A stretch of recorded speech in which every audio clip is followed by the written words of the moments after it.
네, 7시 5분이 됐으니까 시작을 하겠습니다.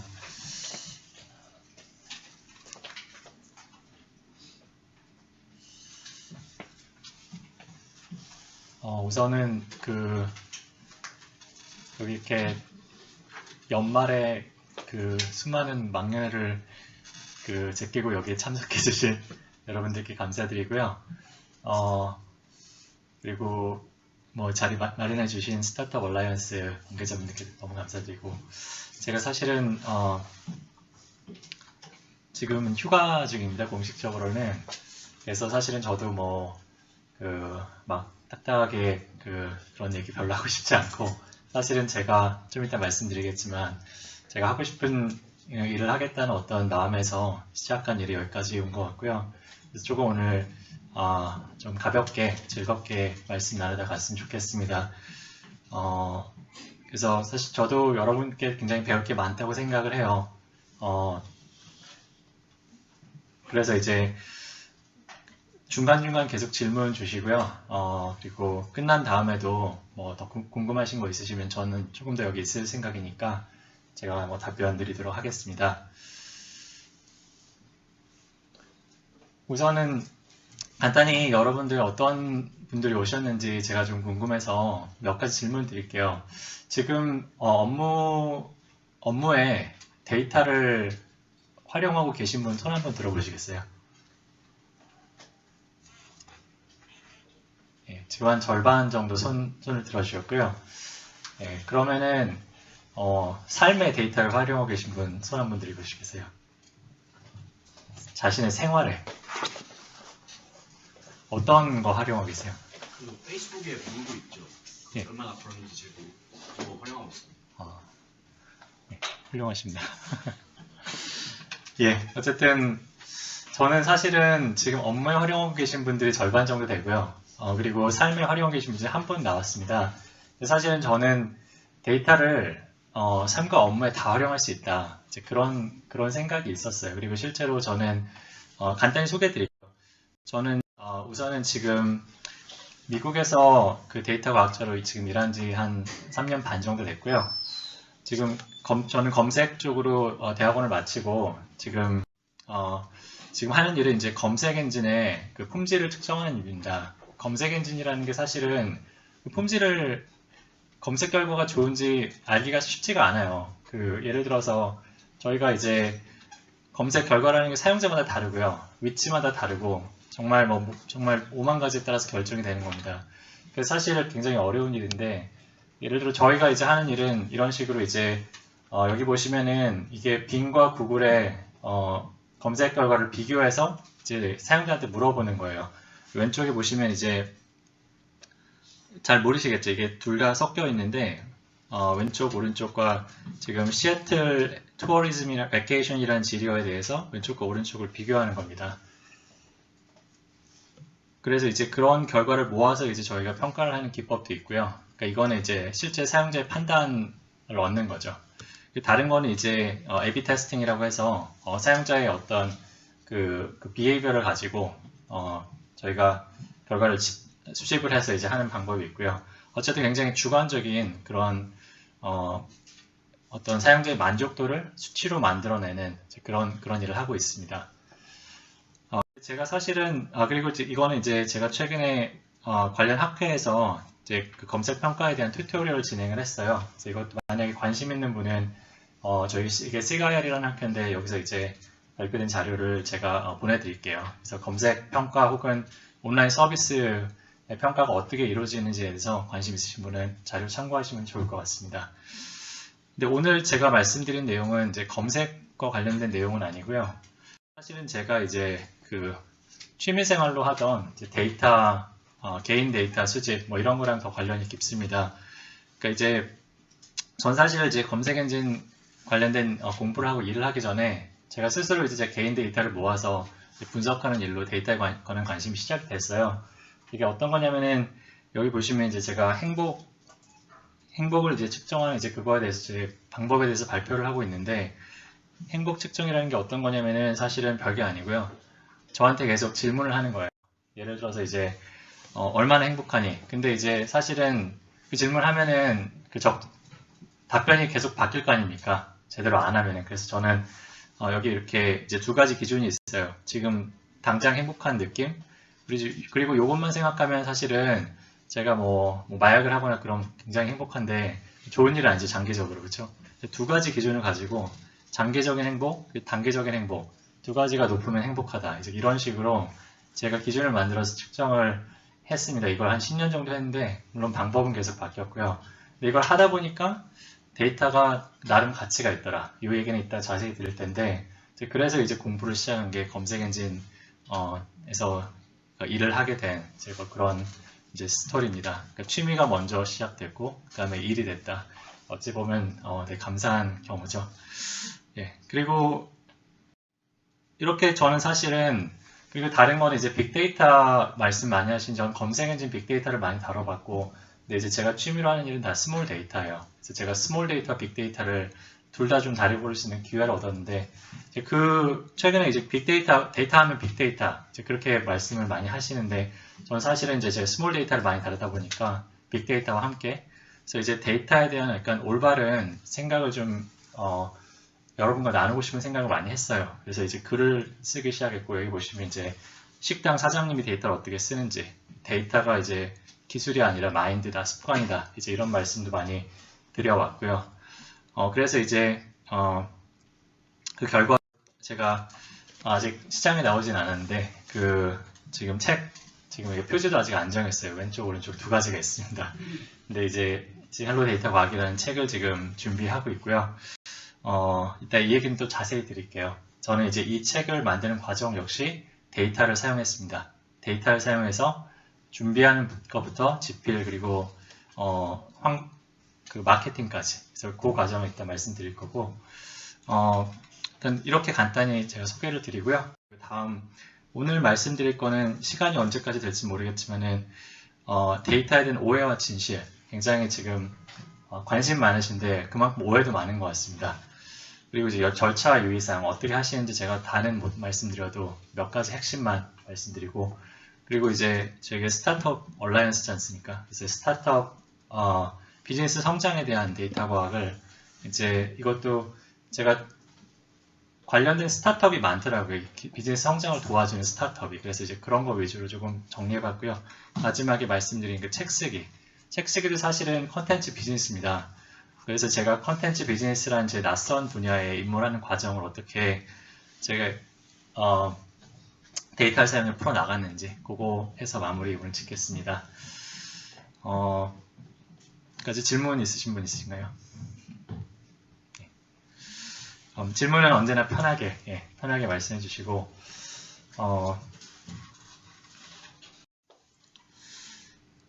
우선은 데이터 말씀을 드리는 거니까 제가 데이터를 뭐라고 생각하는지 그것부터 시작을 할게요. 우선 이거는 이제 잘 아실 텐데 플라톤의 이제 동굴의 비유라는 이제 그런 데서 나온 그림인데 이제 실제 현실이 있고요. 현실을 반영한 이제 그림자 이제 두 가지 보통 이제 얘기를 하죠. 근데 사실은 데이터도 이처럼 현실을 반영하는 건데 불완전한 반영이에요. 마치 그림자처럼 다 데이터로 다 캡처할 수는 없어요. 잃어버리는 게 있습니다. 그렇지만 그럼에도 불구하고 데이터를 잘 모으면은 그걸로 현실을 이해하고 변화시킬 수 있다. 이제 그런 게 이제 전 데이터의 이제 본질이라고 생각을 하고요. 그러니까 이게 마치 길이 보이지 않는 데서 탐험을 한 사람들 인도하는 지도 같은 역할을 하는 거죠. 지도도 마찬가지로 지형을 세상을 다 담을 수는 없죠. 그렇지만 길을 찾는 데 필요한 정보는 다 담고 있습니다. 그게 데이터라고 저는 생각을 합니다.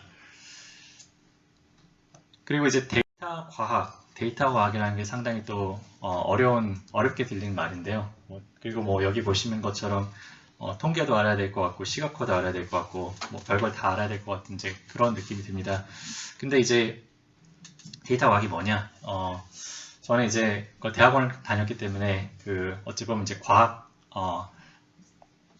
과학을 이제 공부했다 이렇게 말씀드릴 수도 있는데요. 이건 그냥 이제 결국에는 과학은 데이터를 통한 문제 해결이에요.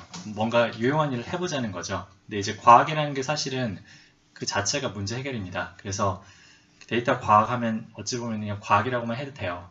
과학이 어차피 데이터가 들어가니까. 근데 이제 데이터 과학이라고 하는 이유는 데이터가 그만큼 과학의 활용 범위를 넓혔다. 예전에 없던 데이터가 많이 생겼고, 뭐 빅데이터, 그리고 뭐 스몰 데이터, 여러 가지 데이터가 이제 생기면서 데이터가 강조된 거죠. 그러니까 그냥 과학이라고 보셔도 되고, 어쨌든 데이터를 갖고 뭔가 유용한 일을 해보자. 이게 데이터 과학이라고 저는 생각을 합니다. 이제 오해와 진실, 오해가 많습니다. 이 부분은 사실 여러분께서 어떻게 생각하실지 모르겠어요. 사실 빅데이터 관련 일을 하시는 분들 있으실 것 같고, 그런 분들은 번쩍 손을 들고 반론을 제기해 주시면 제가 최선을 다해 상대해 드리겠습니다. 우선은 데이터 활용이 사실은 저는 오해가 문제가 된다고 생각하는 게, 특히 이제 빅데이터 말이 그런데, 빅데이터가 뭐든지 빅데이터라고 생각을 하면 빅데이터가 남의 얘기 같아요. 근데 이게 사실은 남의 얘기가 아니거든요. 그래서 우선은 빅데이터는 저는 못하는데요. 이런 오해가 있고, 그리고 숫자에 약해서, 그리고 이제 컴맹이라서 이제 이런 세 가지 오해가 저는 일단 있다고 생각을 합니다. 그래서 우선 첫 번째 것부터 시작을 해볼게요.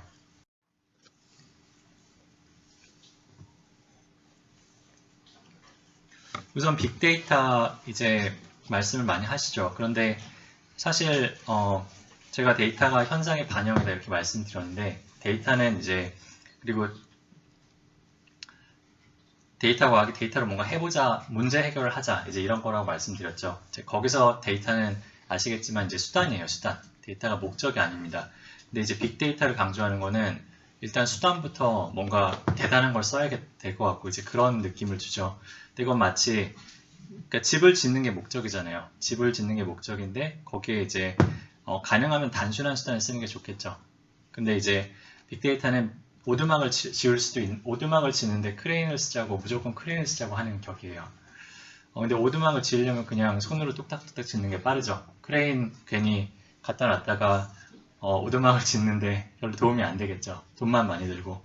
그래서 이제 최대한 스몰 데이터, 그러니까 스몰 데이터가 뭐 필요 이상의 스몰 데이터일 필요는 없으면은 자신의 목적에 맞는 그런 양과 복잡도를 가진 솔루션을 쓰자 이겁니다.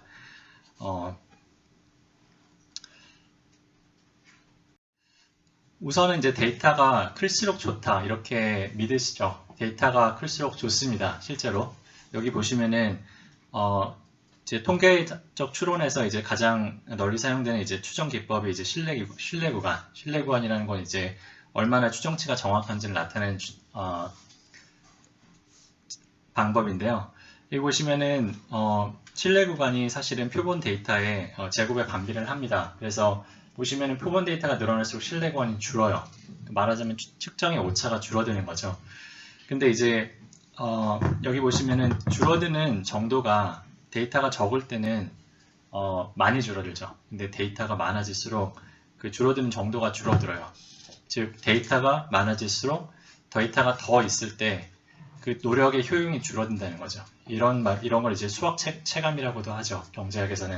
그런데 데이터에도 수학 체감의 법칙이 적용이 됩니다. 그래서 문제에서 필요로 하는 정확성이 얼마나 되는지를 따져보지 않고 무조건 1000개, 10,000개, 10만 개를 모아야 된다. 이렇게 생각하는 거는 자원 낭비라는 거죠. 그게 이제 데이터의 크기가 그렇게 클 필요가 없는 그런 이유라고 생각을 하고요. 그리고 이제 분석 과정에서 빅데이터의 경우에는 이제 데이터 분석의 사이클이 있습니다. 분석을 계획하고 분석을 실행하고 결과를 확인하는 이런 사이클이 있는데, 빅데이터는 이 세 가지를 다 복잡하게 만들어요. 계획하고 이제 구현하는 것도 어려워지고, 그 다음에 실행한 다음에 결과를 기다려야 돼요. 보통 며칠씩 기다리는 경우도 있습니다. 그리고 검증도 오래 걸려요. 그렇다 보니까 이게 돌고 데이터 분석을 하려면 보통 이게 계속 돌아야 되는데, 이 하나하나가 오래 걸리는 거죠. 그러니까 끝나질 않는 겁니다. 하루 이틀에 할 수 있는 게 일주일, 한 달이 걸리는 겁니다. 그래서 이제 이런 비용을 굳이 감당해야 되느냐, 이제 그런 질문을 해볼 수가 있는 거죠. 근데 이제 필요한 경우가 있어요. 예를 들어서 이제 검색, 추천, 이제 그런 건 사실은 컨텐츠가 경쟁력입니다. 그러니까 데이터가 가능하면 많아야겠죠. 안 그러면 이제 분석 단위가 굉장히 작은 경우, 개인화 알고리즘, 아니면 이제 뭔가 그 주된 데이터에 이제 주된 패턴이 있고 굉장히 이제 보조적인 어떤 작은 어떤 흐름이 있는데 작은 패턴인데 작은 걸 찾아야 되는 경우, 이상값, 아웃라이어 이제 이런 경우에는 빅데이터가 필요하겠습니다. 그렇지만 그게 아닌 경우에는 데이터 크기를 줄여라, 그런 말씀 제가 드릴게요. 그리고 또 한 가지 이제 수학을 해야 된다. 데이터는 수학, 데이터는 통계, 이제 이렇게 생각을 많이 하시죠. 저도 이제 데이터 공부를 하려고 그러는데 어떤 통계책을 읽어야 되나요? 이제 그런 질문 많이 이제 하시는데요. 우선은 이건 사실은 분석에 따라 다른 문제입니다. 정말 실제로 고급 통계가 필요한 분석이 있어요. 그런데 제가 이제 경험해본 바로는 그런 거를 이제 처음부터 공부할 필요는 없어요. 그런 거는 하다가 이제 막히면 그때 공부를 하면 됩니다. 처음부터 통계학 책을 10권 읽을 필요는 없다는 거죠. 그게 사례로 이제 살펴보면은 여기 이제 지금 인류가 이제 콜레라라는 질병을 정복을 했는데요. 이제 그걸 가능하게 했던 이 데이터 시각화 사례가 있습니다. 이게 이제 영국의 어떤 의사가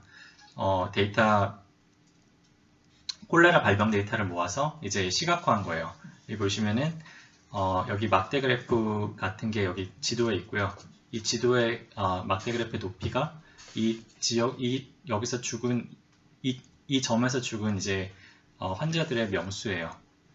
그런데 이제 보시면은 여기에 딱 집중이 돼 있죠. 이 지도만 그려도 이게 딱 보이는 겁니다. 이걸 가지고 이 의사는 이 지역에 식수원이 오염됐다. 그리고 그 식수원에 사실은 콜레라 환자들의 어떤 시체나 이제 그런 게 근처에 묻혀 있었다는 걸 발견했어요. 그래서 이제 문제를 해결을 한 거죠. 식수원을 정화하니까 콜레라가 없어졌습니다. 그러니까 이런 종류의 분석 사실은 수학 하나도 필요 없었습니다. 그래서 이런 그러니까 분석은 여러 종류가 있지만은 아까 빅데이터 말씀드린 거랑 비슷해요. 빅데이터가 그러니까 복잡한 분석이 무조건 필요 없다는 건 아닙니다. 하지만 처음 시작하는 데부터 분석을 굉장히 복잡한 통계를 가지고 할 필요는 없다는 거예요. 그런데 복잡하다는 거는 이제 복잡한 연산이라는 건 어떤 거냐면은 데이터에 엑셀이 너무 슈가 커지면은 막 이름을 붙여가지고 관리를 하시죠. 뭐 이게 테이블 1이다 이런 식으로. 근데 그게 너무 많아서 머릿속에 기억할 수가 없다. 그때 이제 다른 걸 한번 찾아보시라는 거예요.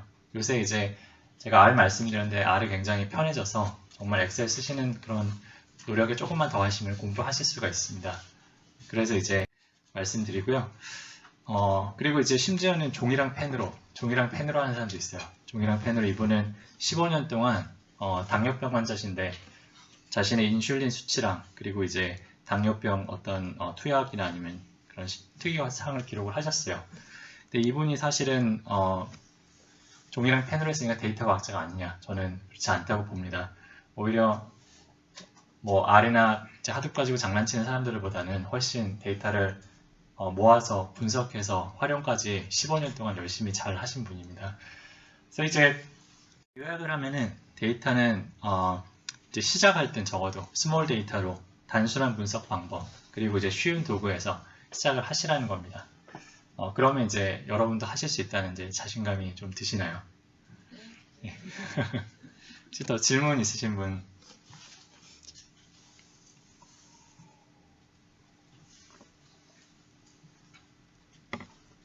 예. 그러면 이제 오해를 알아봤는데요. 이제 한번 절차를 알아보겠습니다. 사실 데이터 과학 설명하는 방법이 되게 고민 많이 했는데요. 제가 이제 최근에 생각한 거는 데이터 과학 요리다. 여기 보시면 이제 뭐가 들어가서 뭐가 나오죠. 요리도 뭐가 들어가서 나오는 거거든요. 자세히 살펴보면은 재료가 들어가서 어떤 도구로 쿵딱쿵딱해서 결과물이 나옵니다. 재료라는 거는 요리에도 이제 요리 재료가 있고 데이터도 이제 재료가 원본 데이터가 있죠. 도구는 이제 다양한 조리 도구, 이제 분석 도구, 그리고 이제 결과물은 잘 차려진 이제 밥상과 이제 데이터 어떤 발표 자료나 아니면 시각화 같은 이제 그런 결과물이 있죠. 그런데 이제 이렇게 살펴보면 데이터 과학에서 뭘 주의해야 될지가 상당히 잘 보이더라고요. 그래서 이제 첫 번째 단계로는 요리 아마 요리 직접 하시는 분 몇 분이나 되세요 여기서? 많이 계시죠. 요새 또 집밥이 열풍이잖아요, 그렇죠? 근데 데이터도 이제 요리 해보시면 아시겠지만 재료가 중요합니다. 재료가 좋으면은 그냥 재료만 잘 먹어도 돼요. 사실은 생선이 좋으면 회로 해서 먹으면 됩니다. 근데 데이터도 마찬가지예요. 데이터는 재료가 좋으면은 예를 들어 좀 이따 자세히 말씀드리겠지만 문제의 현상을 데이터는 아까 현상의 반영이라고 말씀드렸죠. 그러니까 데이터가 나타내고자 하는 현상을 정확하게 반영한 데이터가 있으면은 사실 그냥 보기만 해도 인사이트가 그냥 보여요. 그리고 근데 이제 그럼 어떤 데이터 좋은 데이터냐? 이제 그걸 이제 판단하기 위해서는 데이터에도 설명서가 있어요. 요리에 보시면 재료에 보시면 다 유통 라벨이 있죠. 유통기한도 있고 이제 성분 표시도 있고 데이터도 이제 그런 걸 보셔야 돼요. 이제 그게 이제 메타데이터라는 건데 좀 이따 설명드리겠습니다. 우선 좋은 재료라는 게 뭐냐? 근데 사실은 데이터 이제 데이터 모으실 때 사실 실수하실 수 있는 부분이 이제 분석에 지금 여기 예를 들어서 직원의 만족도를 한번 설문으로 조사해보자. 이제 이런 목표가 있다고 생각해보죠. 그러면 이제 만족도를 여러 가지 측면에서 종합 만족도, 급여 만족도, 복지 만족도 이렇게 조사할 수가 있죠. 근데 사실은 이것만 조사하셔는 안 돼요. 왜냐면은 이 분석의 목표와 함께 분석의 기준을 제공해주는 다른 정보가 필요하거든요. 그러니까 만족도를 조사하시더라도 내가 그 데이터를 어떤 기준으로 보고 싶은지, 예를 들어 부자별로 보고 싶은지, 직급 면에서 보고 싶은지, 이제 그런 관련 속성을 같이 수집을 하셔야 됩니다. 그러면 이제 만족도를 부서별로도 볼 수 있고, 직급별로도 볼 수 있고, 이제 그런 가능성이 생기는 거예요. 그런 면에서 데이터를 수집하실 때 꼭 관심 있는 거 말고 관련된 거, 나중에 이제 분석의 기준이 되는 걸 꼭 같이 수집을 하셔라. 이제 그런 말씀 드리고 싶습니다. 데이터가 이제 수집됐다고 치죠. 근데 이제 같은 말씀드렸듯이 데이터가 다 같은 데이터가 아니에요. 좋은 데이터가 있고 나쁜 데이터가 있습니다. 예를 들어 이제 만족도라는 게 사실은 되게 복잡한 개념인데요. 이제 이걸 설문으로 만약에 조사를 한다면은 우선은 설문에 응답할 직원들을 그러니까 전 직원에 대해서 조사하는 방법도 있겠지만 그게 아니면 표본 추출해야 될 텐데요. 이제 그걸 어떻게 하느냐? 그게 사실은 굉장히 결과를 많이 흔들 수 있습니다. 예를 들어서 점심시간에 그 회사 구내식당에서 설문조사를 한다. 이제 그러면은 점심을 회사에서 먹는 직원들만 포함이 되겠죠. 외근직, 예를 들어 뭐 영업하시는 분들은 누락이 될 겁니다. 그런 이미 데이터가 썩은 거예요. 데이터가 썩어서 그걸 어떻게 하기가 굉장히 어렵습니다. 그런 경우에 보완을 해야겠죠. 그리고 이제 표본 추출이 잘 됐다고 해도 이제 설문지의 어떤 답변에 따라서 그러니까 그 질문 형식에 따라서 이제 데이터의 품질이 나뉠 수가 있어요. 그 사람이 사실은 굉장히 여러 가지 요인이 있거든요. 어떤 답변을 하는 데 있어서 예를 들어 회사에 대해 좋은 얘기를 잔뜩 써놓고 만족도를 물어본다. 이제 그거랑 회사에 대해서 굉장히 반대로 부정적인 걸 써놓고 이제 물어본다. 이제 그런 경우도 당연히 만족도가 다 차이가 나겠죠. 그런 식으로 사실은 설문을 작성하는 데에도 정확한 이제 여러 가지 연구가 있어요. 이것도 굉장히 많이 연구되는 이제 그런 분야입니다. 그리고 이제 마지막으로 데이터를 모아서 이제 가공하는 과정에서도 오류나 누락 가능성이 있죠. 이제 그런 것도 이제 사실은 검토를 하셔야 돼요. 그래서 이런 여러 가지 이제 품질의 속도가 있는데 이제 그걸 어떻게 보느냐. 사실은 직접 모은 데이터는 본인이 가장 잘 알겠지만은 그게 아니면은 데이터에 대한 설명서, 즉 메타데이터를 꼭 받으셔야 됩니다. 그리고 이제 다른 분에게 분석을 맡길 때는 그분한테도 이게 제공을 해야 돼요. 데이터 막 이거 테이블 엑셀 파일 달랑 주면은 제대로 된 분석이 안 나옵니다. 중간에 이제 항상 머피의 법칙이 작용해서 오해가 생겨요. 그럼 이제 거기에서 뭔가 일이 틀어집니다. 그래서 이제 항상 품질을 이제 검증할 수 있는 이제 그런 자료를 같이 보셔야 된다는 거. 그리고 이제 데이터가 일단 잘 모였어요. 좋은 재료가 준비된 거죠. 그 다음에 이제 요리를 해야겠죠. 근데 이제 요리의 이제 단계를 보시면은 우선은 요리는 일단 재료부터 써시죠. 그렇죠? 재료를 썰고 이제 뭔가 요리의 편한 형태로 하시고 그 다음에 이제 또 적절한 도구를 사용해서 요리를 하시면 됩니다. 우선은 근데 아까 제가 스몰 데이터 말씀드렸죠. 우선은 필요한 데이터만 남기셔야 돼요. 필요한 데이터, 분석에 필요한 데이터. 예를 들어서 이제 필요한 데이터를 뽑는 방법은 여러 가지가 있는데 데이터가 이제 보통 테이블이거든요. 분석에 필요한 데이터는 테이블 형태인데 테이블에서 적절한 이제 항목, 여기 행만 추출하시는 방법도 있고 속성을 추출하시는 방법도 있고 그리고 이제 항목을 선택하시는 방법도 있지만 그 표본 추출을 하실 수도 있어요. 그 데이터가 예를 들어서 1000만 건이다. 그런데 내가 신뢰 구간을 신뢰성 있게 이제 그러니까 제가 원하는 정확도로 이제 산출하기에 1000건이면 된다. 이제 그러면 이제 1000건만 추출하시는 거예요. 무작위로. 이제 그런 다음에 작업을 하시면은 굳이 클러스터에 안 가도 이제 메모리에서 작업하실 수가 있어요. 심지어 엑셀에서 하실 수도 있어요. 이제 그런 데이터를 최대한 줄인 다음에 작업을 하시는 것이 우선은 이제 퇴근을 제때 하시는 지름길이다. 이제 이렇게 말씀을 드리면 아마 좀 더 공감이 가실 것 같고요. 그래서 필요한 데이터를 이제 남긴 다음에 그다음에 또 사실은 데이터가 테이블이라고 말씀드렸는데 테이블이 다 같은 테이블이 아니에요. 저희 이제 데이터 분석 쪽에 유명한 분이 헤들리 바이컴이라고 이제 R 커뮤니티 유명한 분이 계신데 그분이 이제 만든 이제 표준 테이블이라는 개념이 있어요. 표준 테이블이 뭐냐면 제가 데이터가 현상의 반영이라고 말씀드렸죠. 각 열에 이제 당일 속성이 있고 아까 보여드렸던 만족도, 뭐 직원의 만족도 그리고 뭐 직급 이런 식의 단일 속성이 있고 각 행의 단일 항목, 각 직원의 뭐 데이터가 있는 경우 이제 그게 표준 테이블입니다. 데이터가 이제 그렇게 안 돼 있는 경우가 많죠.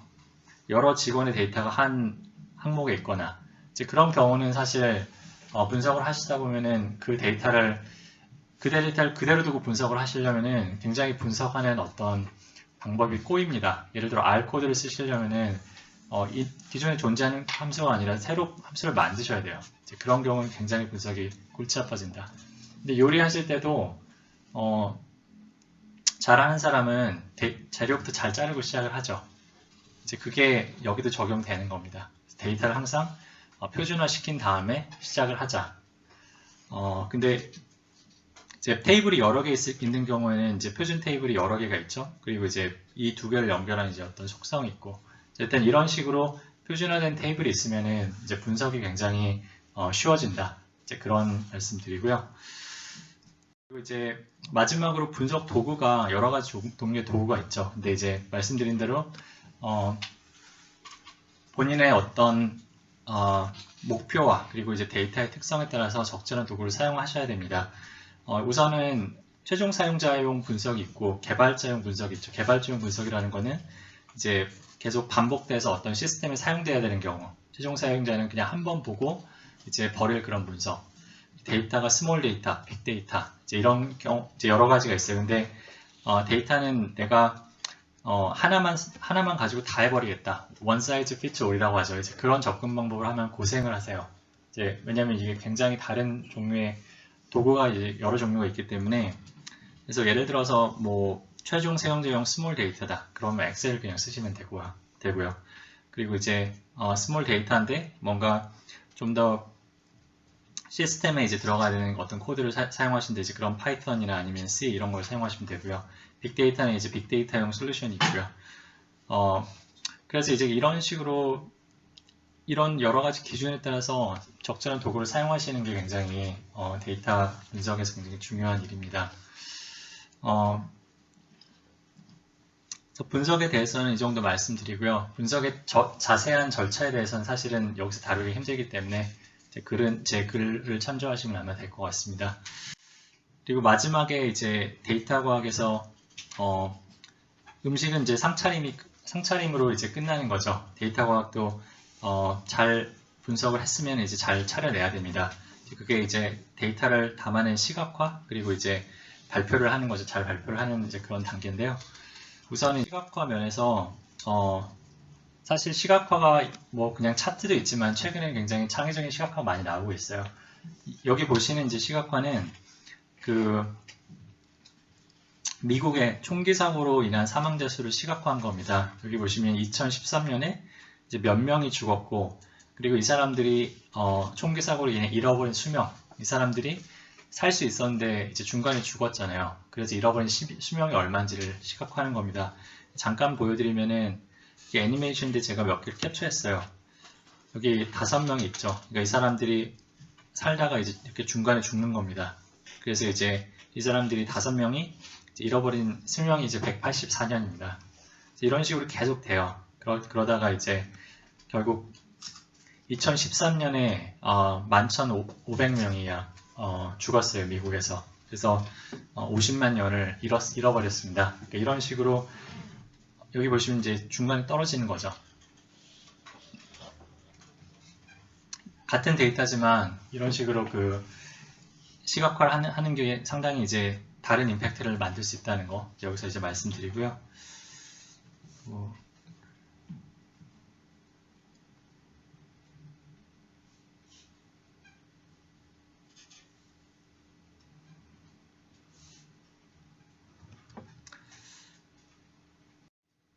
예, 그리고 이제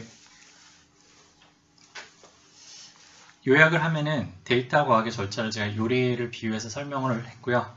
그리고 이제 우선 양질의 데이터를 구해서 적절한 도구와 기법으로 다루고, 그 과정에서 이제 데이터를 사이 크기를 줄이고 표준화하는 거의 중요성을 말씀드렸고요. 그리고 마지막으로 이제 분석 결과를 맛깔스러운 시각화로 담아낸다. 이제 그런 3가지 절차를 통해서 이제 데이터 분석을 수행할 수가 있습니다. 혹시 질문 있으신 분 있으신가요? 여기서? 아니면 평소에 이제 분석 과정에서 어려우셨는데 제가 빼먹은 점 있으면 이제 말씀해 주셔도 돼요.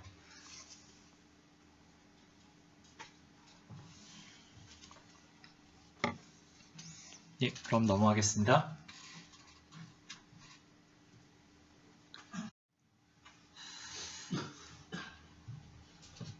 지금까지 제가 사실은 굉장히 수박 겉핥기로 데이터 과학의 개념과 절차를 제가 생각할 때 핵심이라고 생각하는 부분을 말씀드렸고요. 그리고 이제 조금 더 이제 초점을 이제 좁혀서 이제 데이터가 활용되는 방법이 분야가 여러 가지 있죠. 근데 이제 비즈니스 성장, 여기 이제 스타트업에 관심을 가지신 분들이 많으리라고 생각이 되니까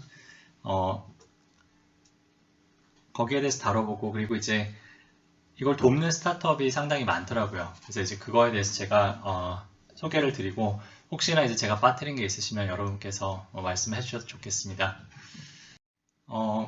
우선은 사실 데이터 활용이라 그러면은 뭐 검색 엔진, 그리고 뭐 온라인 쇼핑몰 이제 이런 데서 쓰는 거라고 생각을 많이 하시죠. 실제로 이제 검색 엔진 아까 말씀드린 대로 데이터를 뭐 보여주는 서비스이기도 하고요. 검색 엔진 서비스를 평가하는 이제 그런 게 굉장히 모든 의사결정을 내리는데 이제 기본이 되는 이제 그런 분야입니다. 하지만 제가 생각을 했던 게 식당 사장님도 데이터를 활용할 수 있지 않을까.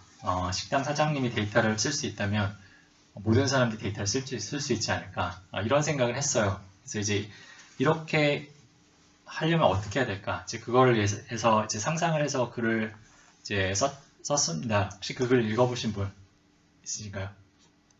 예, 별로 없으신데요. 그 글이 사실은 저는 이제 제가 상상력으로 쓴 글인데, 그게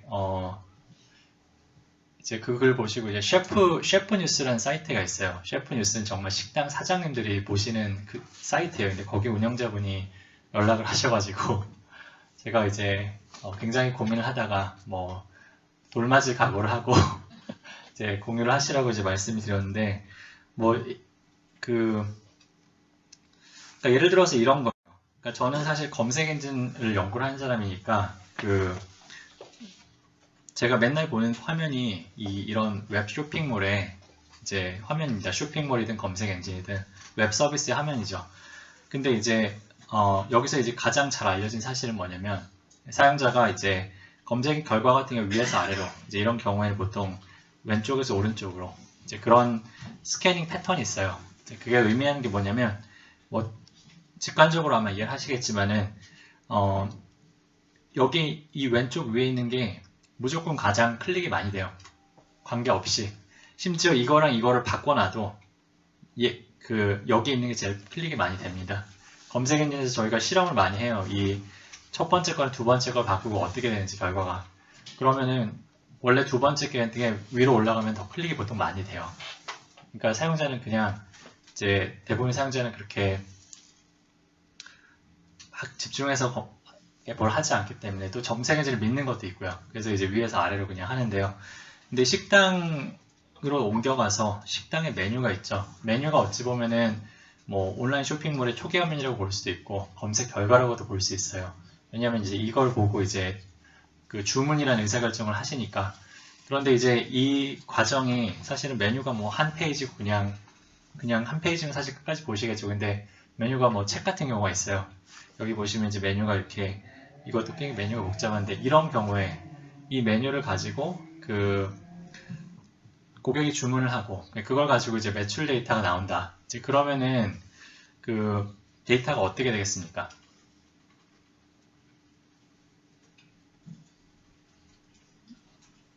데이터 어떻게 될까요? 예?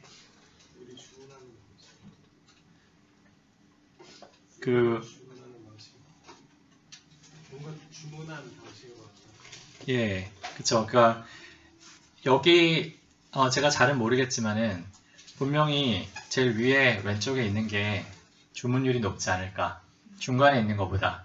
그리고 이제 또 검색 엔진 보면 재밌는 게 첫 번째 있는 거랑 이제 클릭하는 그 비율이 첫 번째에서 높아져서 쭉 이렇게 떨어지다가 또 제일 페이지 마지막에 있는 것도 클릭이 더 많이 돼요.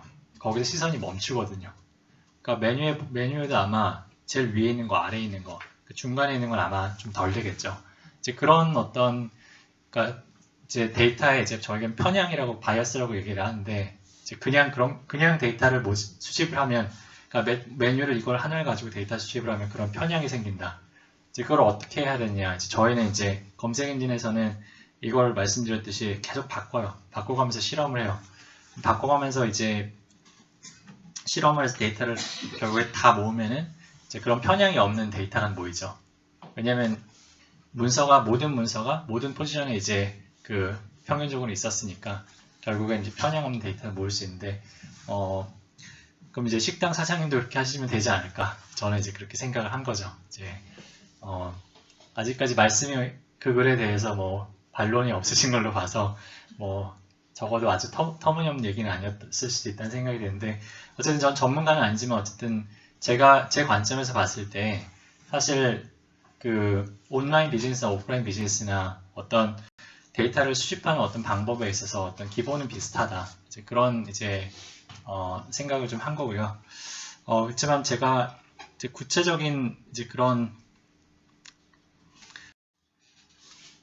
논의를 다 할 수는 없으니까 몇 가지 이제 포인트를 잡아서 이제 말씀드릴 텐데요. 우선 이제 그쵸, 온라인이나 오프라인이나 끊임없는 의사결정의 연속인 거예요. 예를 들어 손님을 어떻게 끌까, 메뉴를 어떻게 구성하지, 음식의 양과 맛, 그리고 이제 고기를 어떻게 단골로 만들까, 이제 이런 종류의 의사결정 고민들은 사실 다 있는 거라고 생각을 합니다. 그래서 제 글에 보시면 좀 더 자세한 내용이 있고요. 어쨌든 이걸 요약을 하면은 잠재 고객을 신규 고객으로, 신규 고객을 재방문 고객, 그리고 단골로 이제 뭐 보통 말씀하시는 이게 퍼널 이렇게 깔때기 모양이라서 퍼널 어널리시스죠. 이제 이걸 최대한 잠재 고객을 단골로 만들 수 있으면은 비즈니스가 이제 성장한다는 겁니다.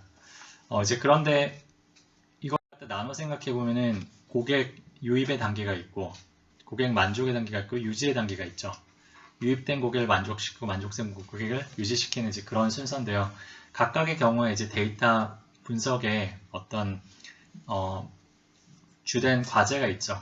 첫 번째 유입 단계에서는 채널별로 어떤 유입 효과가 어떤지, 비용은 어떤지 그런 게 있어야 될 거고, 두 번째 만족 단계에서는 고객 경험에 대한 이제 만족도를 분석해야 될 거고, 마지막에는 이제 고객이 일단 온 거니까 온 고객에 대해서 이제 최대한 지속할 수 있도록 방문이 지속될 수 있도록 이제 개인화된 서비스를 할 수 있으면 좋겠죠.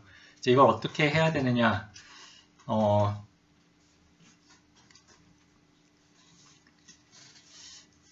사실은 저도 이제 마케팅 담당은 아니라서 이 부분에 대해서는 아마 더 잘 아시는 분들도 있으실 텐데,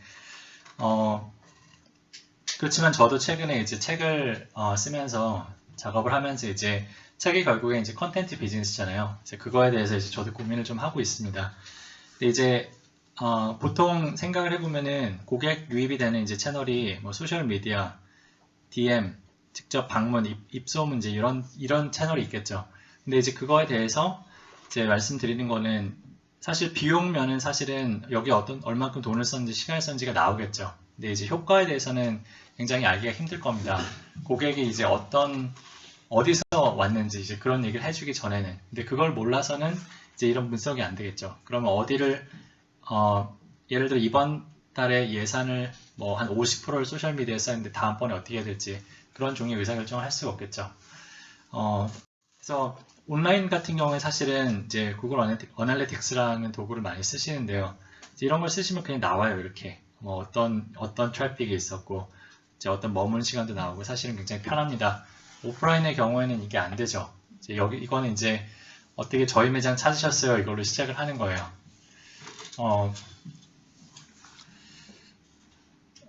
그리고 이제 다음 단계 고객 만족 단계가 있죠. 고객이 일단 왔으면 이제 만족을 시켜야겠죠. 근데 이제 사실은 여기에는 이제 두 가지가 있습니다. 아까 제가 검색해낸 사례에서도 말씀드렸는데 고객한테 직접 물어볼 수 있고요. 왼쪽이 좋아, 오른쪽이 좋아.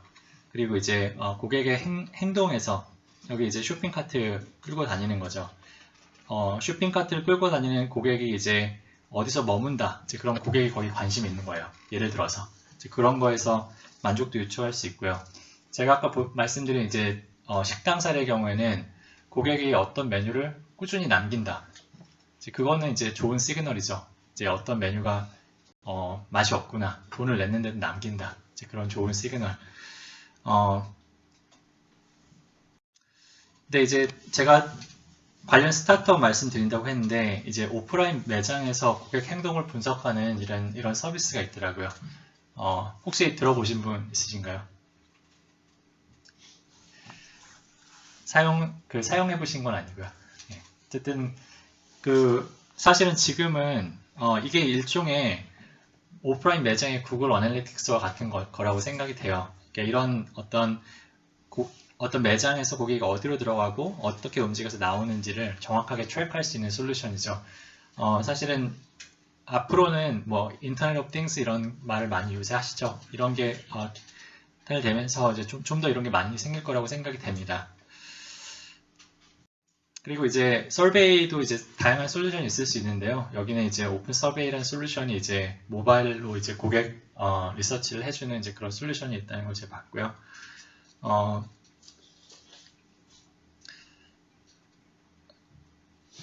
그리고 여기 보시면 이 사이트에는 이제 제가 봤을 때 설문조사를 하는 방법에 대한 글이 많아요. 그래서 한번 들어가 보시면은 설문조사라는 걸 하는데 어떻게 해야 되는지 그런 거에 대해서 한번 찾으실 수가 있습니다. 참고로 저는 이 회사들과 전혀 관계가 없습니다. 그리고 이제 마지막으로 고객 유지 단계가 있죠. 고객 유지는 이제 이미 방문한 고객이 계속 와야 되는 약간 그런 어떤 걸 어떻게 이룰 수 있을까 그런 건데 사실은 제일 중요한 게 왔던 고객이 계속 그 고객이라는 거를 이제 identify라고 하는데 그렇게 고객별로 이제 데이터를 모을 수 있는 게 상당히 중요해요. 그것도 이제 온라인의 경우에는 IP 어드레스나 쿠키나 이제 그런 걸 쓰면 되는데 오프라인의 경우에는 사실 어려운 일이죠. 근데 최근에 이제 제가 발견한 어떤 스타트업들은 여기 보시면 이제 회원들이 이제 어떤 식당 여기 보면 이 식당 사례가 나와 있는데 식당을 방문한 다음에 그 식당에서 이제 어떤 회원 인증을 간단히 하면 전화번호를 넣거나 그럼 그 식당에 포인트를 쌓을 수 있어요. 그래서 이제 고객은 포인트를 쌓으려고 이걸 할 거고 식당 주인분들은 이제 고객별로 데이터를 볼 수가 있는 거죠. 이런 솔루션이 최근에 이제 나왔다. 이제 그런 말씀드리고 다른 이제 비슷한 솔루션으로 이제 카드 터치로 데이터가 적립되는 이런 솔루션도 있어요.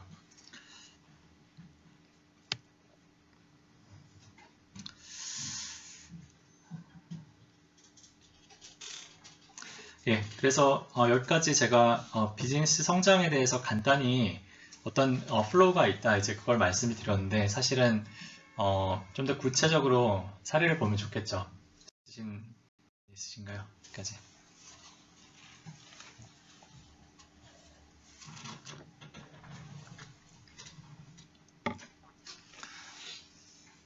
그러니까 제가 말씀드린 대로 이제 헬로 데이터 과학이라는 제 블로그 운영하고 있고 그리고 이제 그 같은 이름으로 이제 된 책이 1월 중순을 예정으로 제가 요새도 이제 새벽에 일어나서 글을 쓰고 아직 그런 생활을 계속 하고 있는데요. 사실은 이제 저도 회사를 다니고 있으니까 이제 이런 뭐 책을 쓴다 이게 쉬운 일은 아니에요. 근데 이제 왜 이걸 시작을 했느냐? 이제 그런데 이제 몇 가지 원칙을 세웠어요. 이제 우선은 우선 이제 집회를 시작하게 된 거는 이제 회사를 다니면서 이제 일을 하는데 제가 공부를 할 수 있는 어떤 동기부여가 필요한데 이제 회사를 다니다 보니까 그냥 회사 다니고 갔다 와서 그냥 집에서 그냥 놀고 싶은 약간 이런 생각이 많고 또 시애틀에는 제가 이제 시애틀에 있는데 뭐 여름엔 특히 날씨가 좋아요. 날씨가 좋고 이제 주변에 좋은 산이 많아서 맨날 산에 다니고 주말에는 이제 뭐 밤엔 테니스 치고 이제 그런 식으로 살다가 이제 공부를 좀 그래도 꾸준히 해야겠다 이제 그런 생각을 좀 했고요. 어쨌든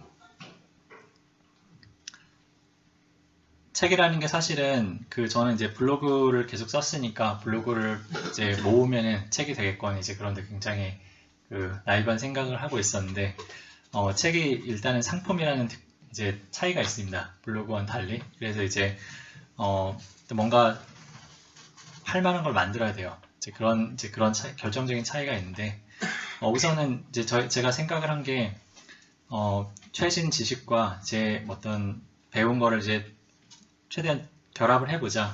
왜냐면 이제 저도 이제 공부를 하는 이제 동기부여가 될 거고 그렇지만 이제 만들어진 책에 어떤 제 목소리가 없으면은 의미가 없겠죠. 이미 세상에 많은 책이 있으니까. 이제 그래서 저는 이제 빅데이터의 세상인데 스몰 데이터를 한번 얘기를 해보자. 제가 스몰 데이터, 빅데이터를 다 해봤으니까 이제 그런 생각을 했고요. 그리고 이제 책이 사실은 쓰다 보면은 굉장히 힘들어요. 그래서 중간에 제가 듣기로는 시작하는 출판사에서 처음 이제 책을 쓰자고 이제 시작하신 분 중에서 한 10% 정도만 끝을 내신대요. 그러니까 중간에 이제 다 그만두시는 거예요.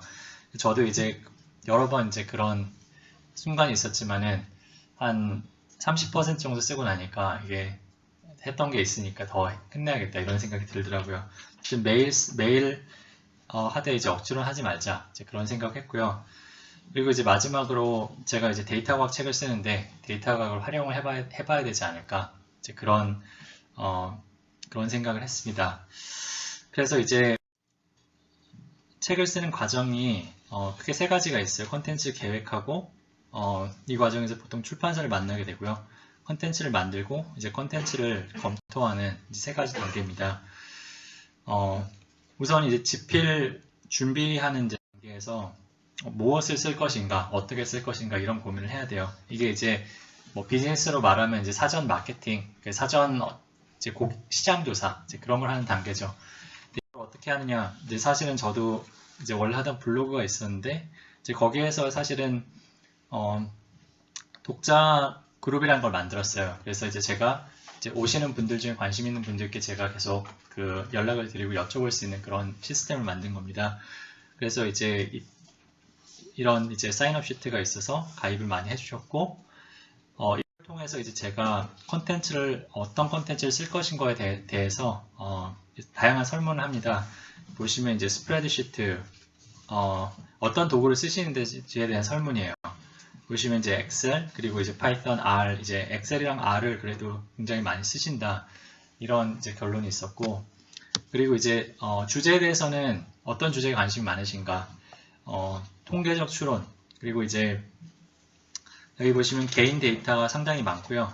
이게 그 분석 사례에서 이제 온라인 기업 뭐 이런 응답도 많이 나왔습니다.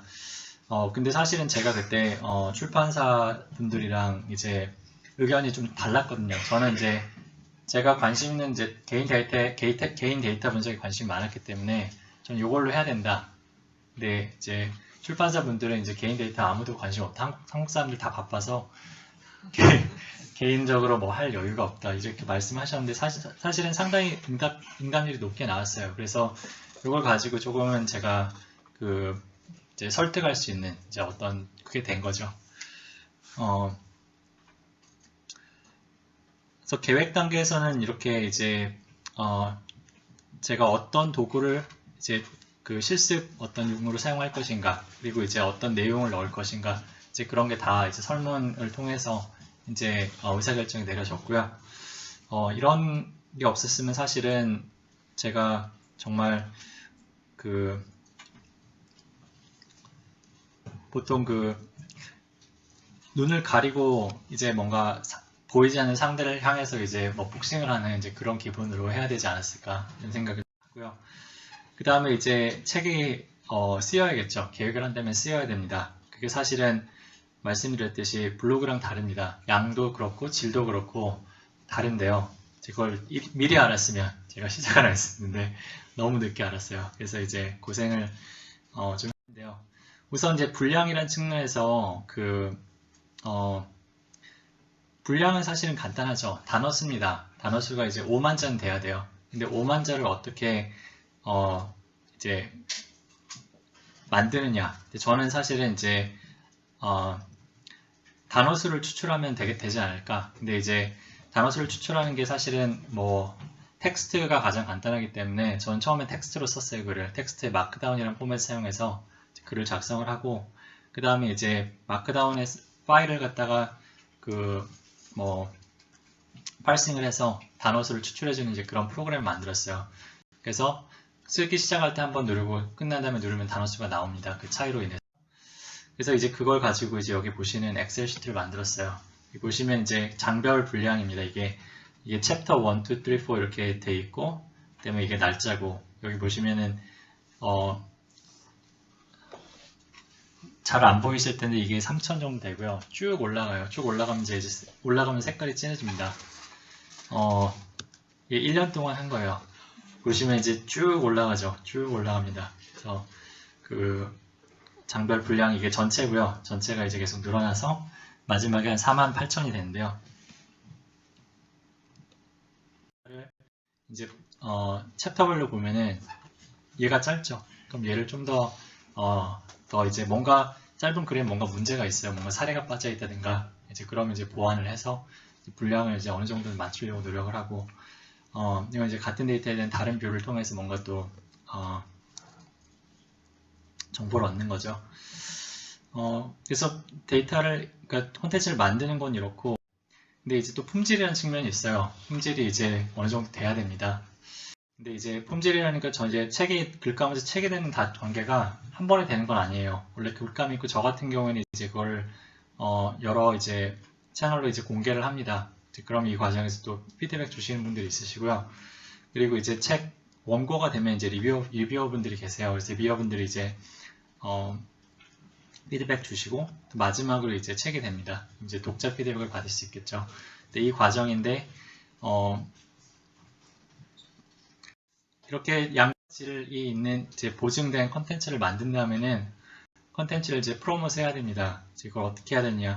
근데 일단 상품이기 때문에 제목이라는 게 있어요. 제목도 이제 설문을 통해서 이제 어떤 제목으로 할지 이제 그거에 대해서 이제 아이디어를 공부를 했고요.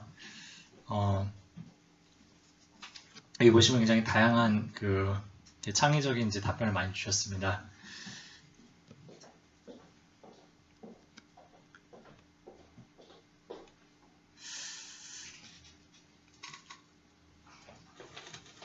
그리고 이제 아까 보여드린 표지 같은 경우에도 제가 사실은 이거는 지금 정하고 있는 단계인데 그 두 가지 안이 있어요. 그래서 지금 출판사에서 주신 두 가지 안 중에 뭘로 할까 지금 고민하는 단계인데 제가 여기서 한번 여쭤볼게요. 여기 지금 왼쪽 있고요, 오른쪽이 있는데요. 한번 보시고요. 여기 보시면 이제 색상도 좀 다르고 레이아웃도 다르고 한데 색상은 일단 무시하시고 레이아웃 이제로만 만약에 어떤 게 좋으신지 우선 왼쪽 좋다고 생각하시는 분.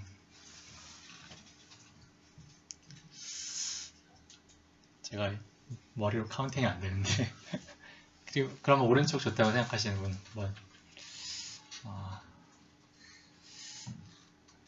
네. 신기하게도 왼쪽 좋아하시는 분들이 가운데 앉으셨네요. 이유는 모르겠지만 예, 어쨌든 예, 지금 비슷하게 나왔는데요. 이런 사실 의사결정도 이제 독자분들이 만약에 잠재 독자를 안다면 이제 그 독자분들에게 그 서베이를 통해서 결정할 수 있다. 이제 그런 거고요. 그리고 이제 마지막으로 간단히 마케팅 관련해서 말씀을 드리면은 사실은 뭐 제가 예전에는 이제 책을 쓸 때 뭐 산에 들어가서 뭐 한 수도원은 기본으로 1년쯤 있다가 나와서 이제 딱 가지고 나오는 약간 이런 이미지 상상하셨을 수도 있는데 요새는 불행인지 다행인지 굉장히 다양한 이제 콘텐츠를 이제 발견하고 공유하는 수단이 있습니다. 그래서 저 같은 경우는 그걸 활용을 계속 하려고 노력을 했는데요. 우선 콘텐츠가 발견되는 플랫폼이 있고 이제 페이스북이나 트위터죠 주로. 그리고 이제 콘텐츠가 소비되는 이제 플랫폼이 있어요. 그리고 마지막으로 이제 메일링 리스트 그리고 이제 도서 구매가 있는데 저 같은 경우에 이제 이 단계가 아까 보여드린 퍼널이 되는 거죠. 여기서 이제 콘텐츠를 발견하시고 글을 읽으시고 이제 메일링 리스트에 가입을 하시고 마지막에 책을 사시는 건데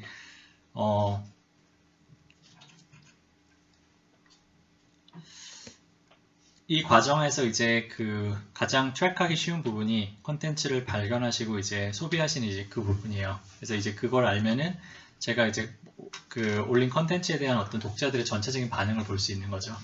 사실은 제 페이지를 방문해 주시는 분이란 전체 데이터가 있고 그리고 이제 그 전체 데이터를 이제 여러 가지 데모그래픽이나 아니면 이제 그 시간에 따라서 나눈 건데요. 이것도 복잡한 분석은 아니에요. 그런데 이제 이것만으로도 굉장히 다양한 의사결정 할 수 있다. 그 말씀드리고요.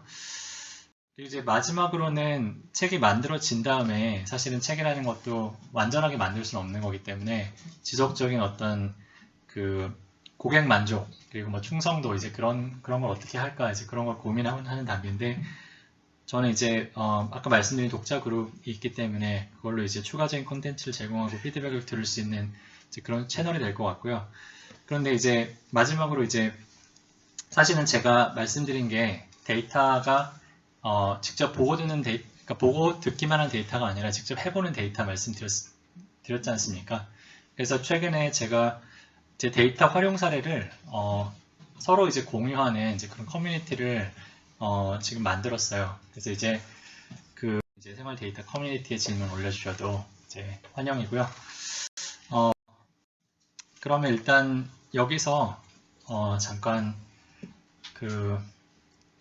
쉬고 질문을 혹시 있으시면은 질문을 받도록 하겠습니다.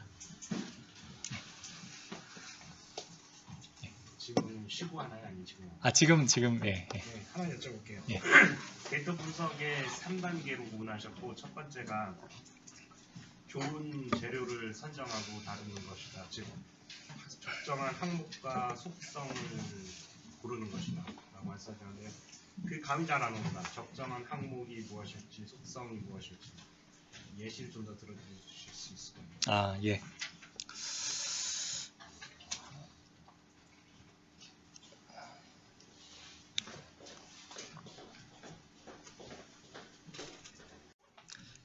제가 그럼